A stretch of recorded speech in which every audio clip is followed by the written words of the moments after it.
Я не знал, что сегодня мы на эту тему так много будем говорить, и не взял с собой письмо. Оно уже распространено. Письмо, которое пишет посол, в котором он говорит о том, что эта тема заигрывается уже 12 лет. Посол России. Мне впервые, 3 недели тому назад, пришлось в моей практике принимать верительные грамоты. Вот там написано текст верительной грамоты. Уважаемый президент, прошу гражданину, в данном случае Шургалину, верить, поэтому документ называется верительная грамота, он с вами говорит по поручению и от имени президента Российской Федерации. Других прав у него нет.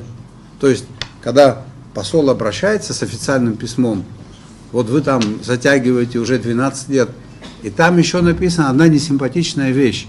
Она состоит в том, что мы будем вынуждены, если рассмотрение таких вопросов будет откладываться, как там в отношении финансовых мер воздействия, да, финансовых мер воздействия.